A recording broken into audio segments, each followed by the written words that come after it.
Shalom once again, good morning, and we have Pastor Debbie, our senior pastor, with us. Wow, shalom saudara sekalian semua. Selamat bertemu kembali. And this morning we are excited to share the word of God with you. Dan pagi hari ini kita akan membagikan firman Tuhan. And we want to pray first. Dan kita pasti akan berdoa terlebih dahulu. Father, we thank you once again for your goodness and your mercy. Bapak, sekali lagi kami mengucap syukur terima kasih Tuhan atas kebaikan-Mu dan belas kasih-Mu. We pray for your wisdom and understanding to come to your people. Dan kami berdoa pada saat ini Tuhan, biarlah hikmat-Mu Tuhan dan pengetahuan dan pengertian daripada Engkau Tuhan kepada setiap pendengar. And we pray your anointing upon your servants. Dan kami berdoa Tuhan, biarlah urapan-Mu Tuhan di atas setiap hamba-Mu. And we pray every word that we speak, that will be only of you, O God. Dan setiap kata-kata kuat daripada mulut hamba-Mu adalah pilihan daripada kata-kata-Mu. In Jesus' name. Di dalam nama Yesus. Amen. Amen. Hallelujah. What a God we have. Allah yang luar biasa yang kita Allah semua sembah dan layani. And once again, it's been a long break for Pastor Debbie.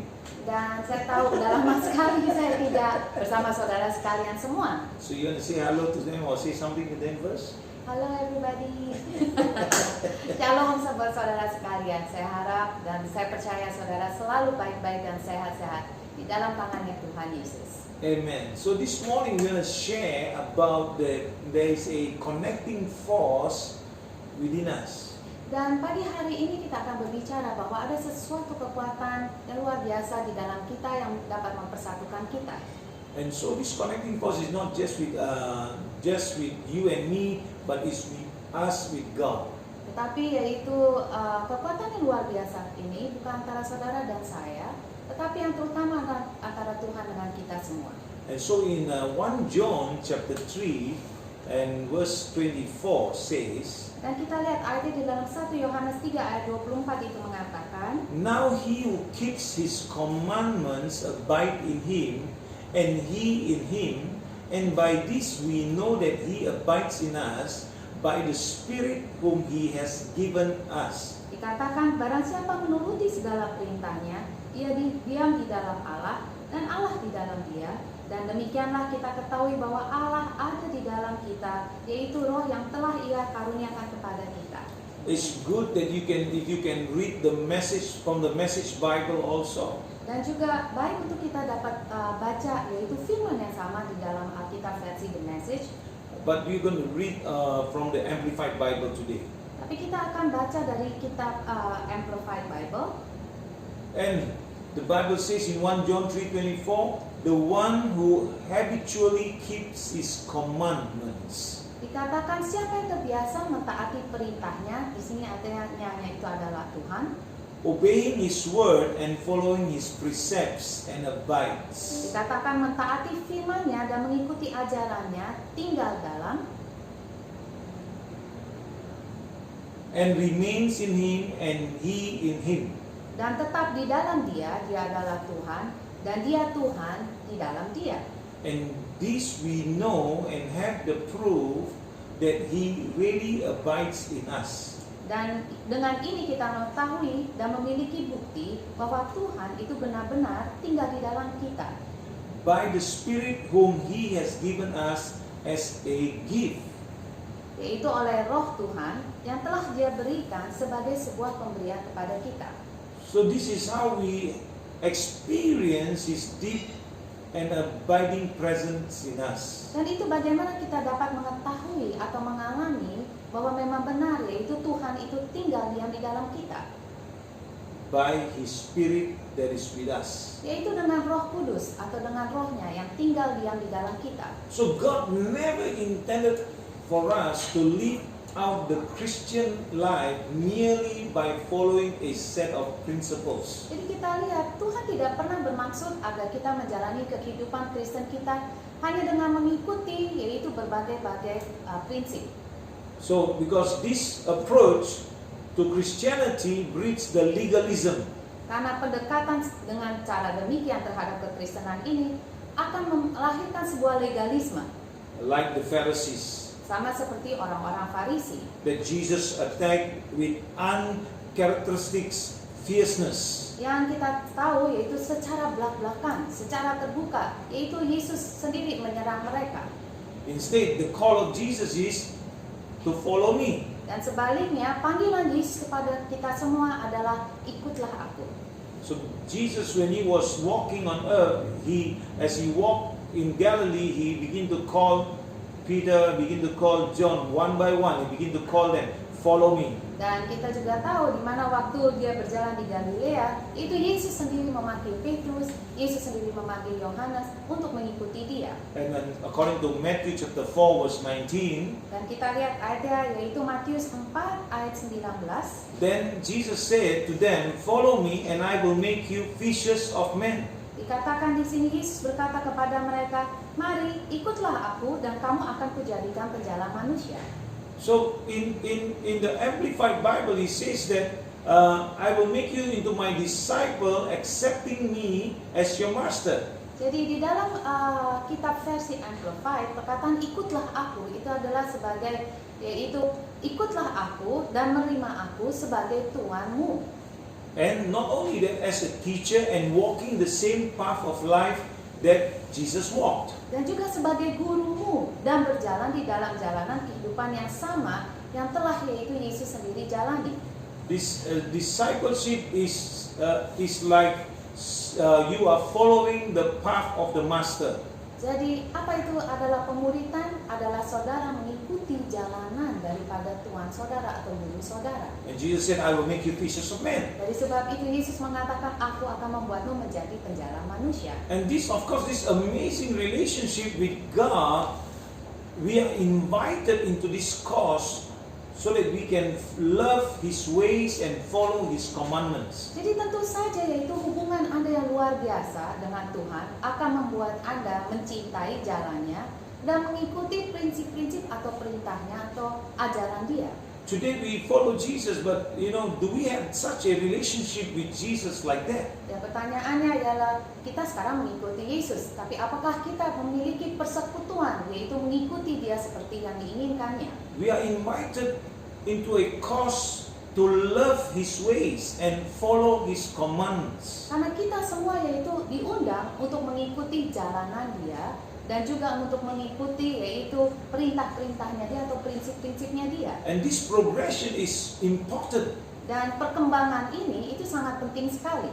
It isn't the principles that leads to a relationship, Tapi prinsip ini tidak mengarah kepada sebuah hubungan, but this relationship breathes life into the principles. tetapi justru hubungan ini yaitu dengan Tuhan, hubungan kita dengan Tuhan yang akan menghembuskan kehidupan ke dalam prinsip-prinsipnya Dia. And so, when we walk with God, when we have fellowship with Jesus, Jadi kita tahu waktu kita berjalan bersama Tuhan, kita memiliki persekutuan dengan Tuhan, and with that relationship, with the intimate relationship, dengan hubungan yang erat, yaitu persekutuan yang erat dengan Tuhan kita. and that the love is built, the care is built. Disitulah kasih itu dibangun, disitulah kepedulian itu dibangun. That's where we begin to understand the principles, how to follow, how to walk with the principles of God because of the relationship that we have. Dari sebab itu kita tahu yaitu mengikuti prinsipnya Dia dengan membangun atau di dalam membangun yaitu persekutuan yang kita miliki dengan Dia. And so this relationship begins to define us now. Dan sekarang kita lihat lagi suatu hubungan atau hubungan kita dengan Tuhan itu akan menjelaskan siapa diri kita. Because of the communication, because of the koinonia with Jesus. Itu karena yaitu persekutuan Dia, hubungan yang erat kita miliki dengan Dia. As earlier we read the scripture in 1 John 3:24, remember?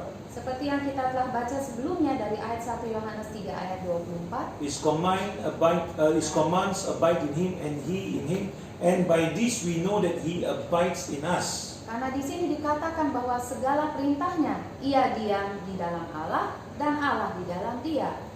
Dan demikianlah Allah kita ketahui bahwa Allah ada di dalam kita, yaitu Roh yang telah Ia karuniakan kepada kita. And John 15:7 says, if my word abide in you and I abide in you, ask of me anything and I will give it to you. Dan Yohanes 15:7 ayat dikatakan, "Jikalau kamu tinggal di dalam aku dan firman-Ku tinggal di dalam kamu, mintalah apa saja yang kamu kehendaki dan kamu akan menerimanya." So that will the word that lives in you and Christ that lives in you, that will begin to define our relationships. Dari sebab itu firman yang di dalam saudara dan saudara tinggal di dalam Dia itu menjelaskan yaitu hubungan kita kepada Tuhan. So in another word, I will say, make sure that the relationship that defines you best is the one you have with God. Jadi pastikan hubungan yang mendefinisikan siapa Anda yang terbaik dari Anda adalah hubungan Anda dengan Tuhan. So this is the most important foundation that we must build in. Dan itu adalah dasar yang sangat penting di mana kita harus bertumbuh di dalam dasar itu. And then when this is so true in your life, Ketika yaitu ini adalah benar apa adanya di dalam saudara atau hidup Anda, and these principles in other relationship will be blessed. We will be blessed because of God's presence. yaitu maka hubungan Anda yaitu dengan orang-orang lainnya akan diberkati oleh karena kehadiran Tuhan. Like the Bible says, when you have favor with God, you have favor with men. Dikatakan dalam firman-Nya, jika saudara mendapat kesukaan daripada Tuhan, saudara pun akan mendapat kesukaan daripada orang-orang So sendiri saudara. make sure that Jesus, the Holy Spirit, God the Father is part of your life. Jadi saudara harus pastikan bahwa Yesus dan Roh Kudus dan Allah Bapa memang benar adalah bagian dalam kehidupan saudara. And not just part of your life, it's part of your marriage, your friendship. Bukan hanya bagian dalam kehidupan saudara, tapi adalah bagian di dalam saudara punya pernikahan, di dalam pergaulan saudara. And also not only with our immediate, but also encounter with strangers and every other relationship the world uses to define you. Dan bukan hanya yaitu pergaulan dengan teman-teman saudara, tapi yaitu dengan bahkan dengan orang-orang yang saudara baru bertemu atau siapa saja yang orang bisa menggambarkan itu siapa diri saudara. And so, because the world, people in the world, their relationship defines them because of the way they follow the world, and that doesn't glorify God. Karena kita tahu dalam dunia ini yaitu di mana mereka menjelaskan, menggambarkan diri saudara dengan hubungan atau pergaulan saudara, tapi sayangnya mereka tidak mengenal Tuhan. With unwholesome talk, Yaitu umpamanya dengan percakapan-percakapan yang kurang baik. you want to be defined by unwholesome talk? Apakah saudara mau dikenal sebagai orang yang memiliki percakapan yang kurang baik? But rather, I would rather be defined as one that walk with God and have the love of God that will express it to the world. Tapi kalau saya lebih baik yaitu orang mengenal saya, itu percakapan saya di dalam Tuhan yang mengekspresikan atau dapat mengekspresikan kasih Tuhan pada dalam dunia ini. So when Jesus is part of you, Jadi kita lihat, waktu Yesus hidup di dalam saudara atau bagian dalam saudara, the world can know who Jesus really is. maka dunia atau orang sekeliling saudara boleh tahu siapa itu Yesus. What do I mean by that? Apa yang saya maksud dengan ini semuanya? You are the light in dark places. Karena artinya saudara akan menjadi terang di tempat dunia yang gelap ini. You represent Christ. Dan saudara akan menjadi wakil daripada Yesus Kristus. You begin to express the love of God, the character of God, the nature of God. Dan saudara akan menjadikan gambaran atau mengekspresikan itu karakter daripada Tuhan atau sifat-sifat ilahinya Tuhan. You see, Jesus already know that when he first called his disciples, they would struggle with these dynamics. Itu Yesus juga tahu bahwa waktu dia memanggil yaitu murid-muridnya atau orang-orang itu menjadi murid-muridnya, mereka itu ada pergumulan di dalam dinamika yang seperti ini. So what did Jesus do? He, after his death and resurrection, he walked among his people, and then when he was taken up, the Holy Spirit was released to them. Jadi apa yang Yesus lakukan? Itu setelah mati dia bangkit kembali dan berjalan di antara murid-muridnya. Apa yang dia lakukan? Suatu dia naik ke surga, dia mengirimkan Roh Kudusnya kepada murid-muridnya atau orang yang mengikut dia, yang percaya kepada dia. And as you know that we just finished the Pentecost. Dan kita tahu yaitu kita baru saja selesai merayakan hari Pentakosta. And Pentecost means the 50th day. Dan hari Pentakosta artinya hari yang ke-50. And if you have listened to our message, you will understand how God established it in the Old Testament, and then He did it in the upper room. Dan jika saudara mendengarkan pengajaran ini selama ini, saudara akan melihat sendiri dan mengerti bagaimana yaitu Tuhan melakukannya atau membukakan perwahyuan itu di dalam kitab perjanjian lama, setelah itu memenuhinya atau menggenapinya di dalam kitab perjanjian baru. So for you and me, it's much easier. Sehingga saudara dan saya jauh lebih mudah. So Jesus sent His Spirit to establish and maintain this vital personal connection with us through His Spirit. Jadi kita tahu sekarang yaitu Yesus Kristus sendiri mengirimkan Roh Kudusnya untuk dapat membangun dan tetap yaitu menjaga hubungan yaitu dengan Dia di dalam Roh Kudus, di dalam Rohnya. So you and I can expect in our lives Dan sehingga saudara dan saya bisa mengharapkan dalam kehidupan kita a deep and an abiding experience of God through the presence of the Holy Spirit. yaitu melalui memiliki pengalaman yang jauh lebih dalam bersama Tuhan, yaitu melalui Roh Kudus yang di dalam kita. And so in order for us to maintain this relationship, Dan untuk supaya kita semua dapat memelihara hubungan pribadi ini, firstly we need to have a constant fellowship with Jesus. pertama-tama kita harus memiliki sebuah persekutuan yang erat yang terus-menerus bersama Yesus Kristus. Praying always in the Spirit Selalu berdoa di dalam Roh and abiding into the Word of God.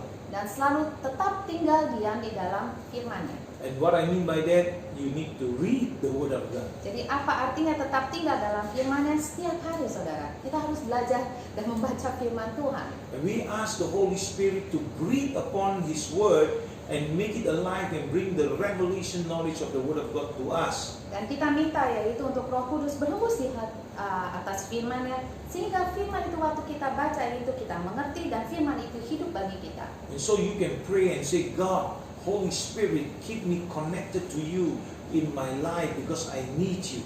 Dan kita bisa mengatakan kepada Dia sebelum kita bilang, Tuhan, saya minta biarlah Roh Kudus selalu yaitu bersekutu dengan saya dan selalu di dalam saya karena saya perlu Engkau Tuhan. And for me, I always pray and I always ask the Lord, 24 hours a day, guide me. Every hour a day, guide me. Every minute and every second of the day, guide me so that I may glorify your name. Dan saya selalu berdoa, saya mengatakan Tuhan, di dalam seharian ini 24 jam Tuhan, setiap menit Tuhan, setiap detik Tuhan, saya mohon biarlah tuntunan Roh Kudus-Mu di dalam kehidupan saya karena saya sangat membutuhkan Engkau. And flow through me and in me and show me.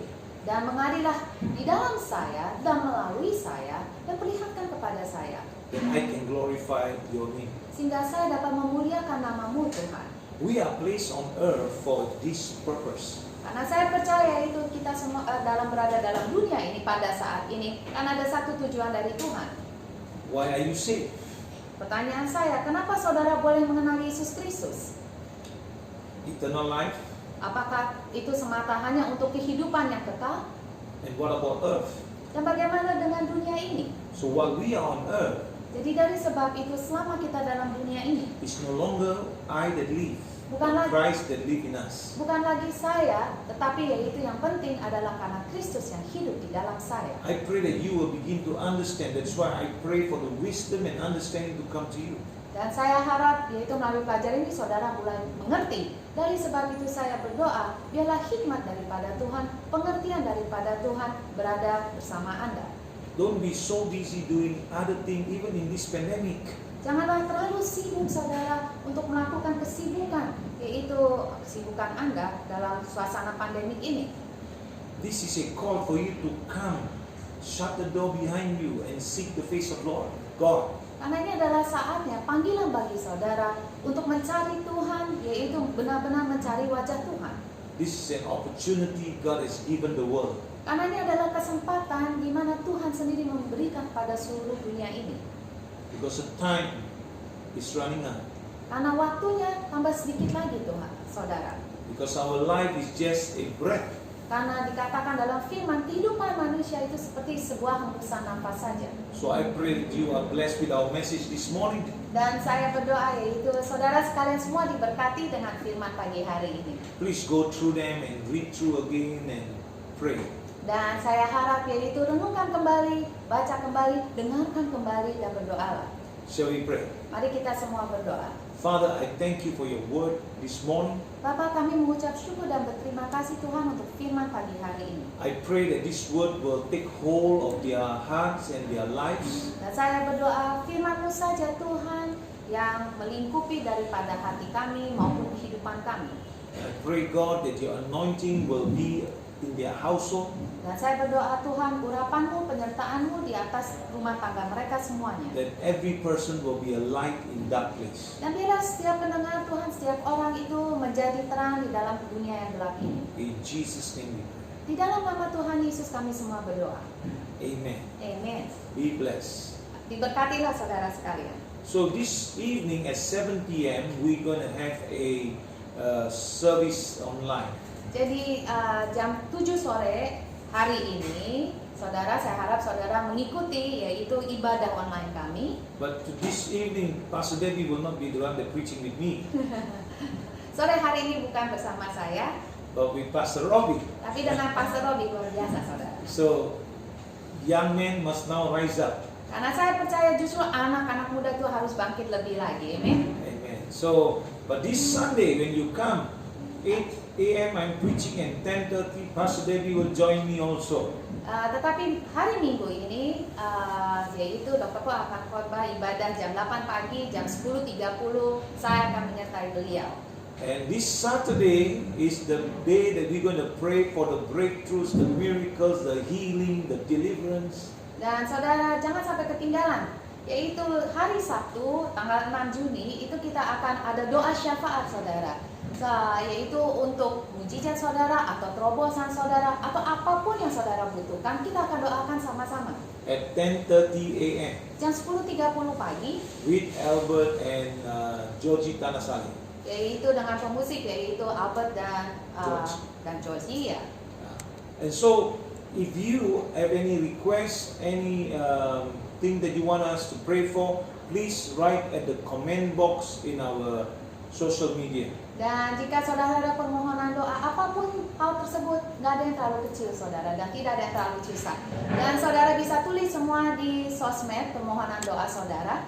And so with all of us, they come together, thousands of people coming together, and we're going to pray and believe God for your miracle. Dan kita akan berdoa, bergabung bersama-sama kita saudara online itu ada ribuan orang. Kita percaya bahwa mujizat dan apapun kebutuhan saudara itu bisa dijawab oleh Tuhan. And one more thing, and this Sunday we're going to take Holy Communion. So if you can prepare your communion at home, we can take it together online. Amin. Dan hari Minggu yaitu tanggal 7 yaitu kita akan melakukan ibadah perjamuan kudus, kita akan mengambilnya bersama-sama dan saudara siapkan dari sekarang di rumah saudara sehingga kita sama bisa melakukannya melewati online saudara. And so let's believe God for your miracles. Dan kita semua akan percaya untuk mujizat bagi saudara sekalian. So God bless you. Tuhan memberkati saudara. Remember, Jesus loves you, Ingat selalu Yesus mengasihi saudara and we love you too. dan kita semua mengasihi saudara. Bye bye for now. Yaitu sampai jumpa kembali.